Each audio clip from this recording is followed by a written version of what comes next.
Olá, meu caro amigo e seguidor. Seja bem-vindo à nossa live diária da Reflexão Matinal, onde eu convido você para irmos em direção ao nosso coração para lá, como jardineiros espirituais, elevar templos às nossas virtudes, fazendo-as crescer, florescer e frutificar, pois são elas que nos alimentam, que nos impulsionam nesta longa jornada em busca da felicidade. Jornada essa que não começou na atual encarnação, não. Todos nós já tivemos centenas, milhares de encarnações sobre o planeta, nos 5 continentes, inclusive nos lendários Atlântida e Lemúria que existiram. Também encarnamos em todas as raças. Já fomos brancos, negros, amarelos, peles vermelhas, mestiços. Encarnamos também como homem ou como mulher, dependendo da nossa necessidade e da programação encarnatória, como esclarece o Espiritismo, que diz mais. A felicidade que a gente tanto sonha, que a gente tanto busca, está próxima de nós, só que tem uma condição para colocá-la dentro do coração. É retirar de lá a erva daninha dos vícios e defeitos. É um trabalho longo, lento, mas cada passo que nós damos nos aproxima da felicidade. Então, vale a pena, não vale? E para nos auxiliar, nesta sexta-feira, dia 3 de julho, nada melhor do que uma passagem dos evangelhos de hoje é de Lucas, onde Jesus faz uma pergunta. E por que me chamais Senhor, Senhor, e não fazeis o que eu digo? Vou repetir a palavra de Jesus, ou melhor, a pergunta de Jesus. E por que me chamais Senhor, Senhor, e não fazeis o que eu digo? É isso, esta pergunta, Jesus faz a todos nós. Porque 95, 96, 97% da humanidade ainda não consegue fazer aquilo que Jesus diz, não é assim? Mas, infelizmente, o que acontece com a humanidade? Em lamentável indiferença, muitas pessoas esperam pela morte a fim de ouvirem as sublimes palavras do Cristo. Por quê?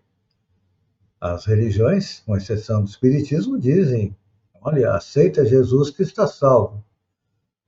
Nossos companheiros de outros segmentos religiosos, no final da vida, se confessam, comungam, aceitam Jesus e acreditam terem conquistado um lugar no céu. É.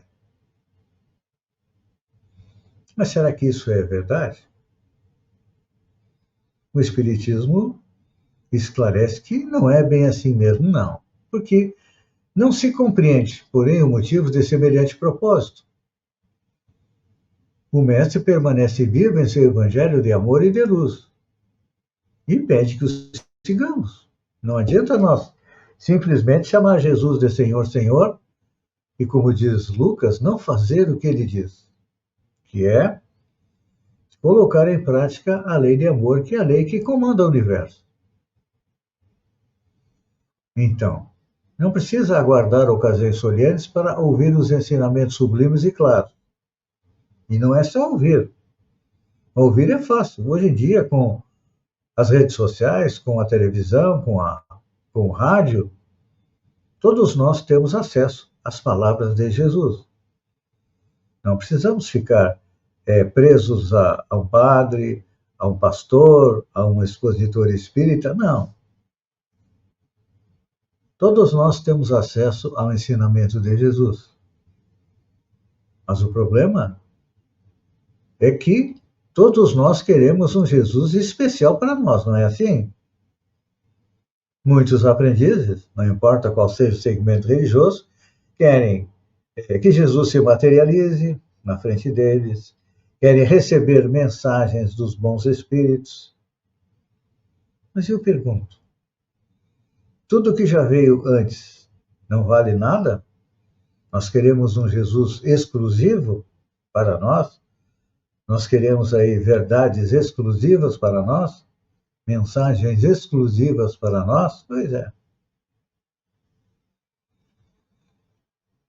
E isso tudo por quê? Porque nós nos acreditamos merecedores das dádivas celestes. E acabamos aí pensando de maneira incorreta que o serviço do Evangelho, que é amar, servir, trabalhar e consolar, é muita coisa para nós. Não, eu espero um milagre. Se Jesus fizer um milagre, estou na dele. Se Jesus não fizer um milagre, paciência, eu vou seguir adiante. E aí, quando chegamos na parte espiritual, nós percebemos o erro que nós cometemos.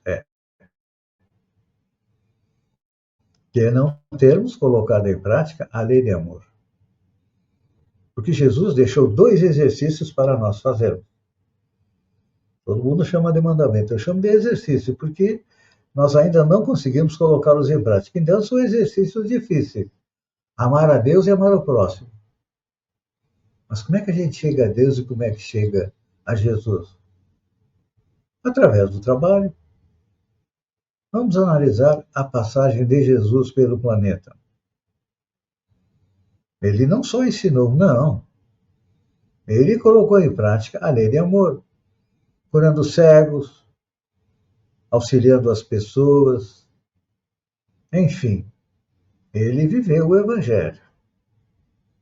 E eu pergunto a você: você está fazendo isso? Não importa qual seja a sua profissão. Você pode ser um político, um varredor de rua, morar num palácio ou numa choupana. Todos nós podemos fazer e devemos. Vamos iniciar, podemos fazer aquilo que Jesus exemplificou. E se quisermos chegar à tão sonhada felicidade, nós devemos fazer. Conjugar o verbo amar. Eu amo, tu amas, ele ama, nós amamos, vós amais, eles amam. E procurar centrar na primeira pessoa. Eu amo. Ah, mas eu amo a família, eu amo os amigos, eu amo o time de futebol, eu amo o partido político, eu amo o meu pet. Isso é pouco. E os outros? Principalmente aqueles que não gostam de nós. Aqueles que estão fora da nossa bolha. Vamos utilizar um termo do nosso dia a dia. Você consegue, pelo menos, compreender aqueles que estão fora da sua bolha? Aqueles que pensam diferente de você? Não consegue? É difícil? É. Mas é importante lembrar que todos têm direito a ter a sua opinião, que todos têm livre-arbítrio. Então, é um processo. Primeiro, vamos compreender. E depois, quem sabe, algumas encarnações mais na frente, vamos amá-lo. Mas, quanto antes a gente começar a compreender e seguir os passos de Jesus, como ele pergunta, chamá-lo de Senhor, Senhor, a gente tem que fazer o que ele diz. Pense nisso e até amanhã, no amanhecer, com mais uma reflexão matinal. Um beijo no coração e até lá, então.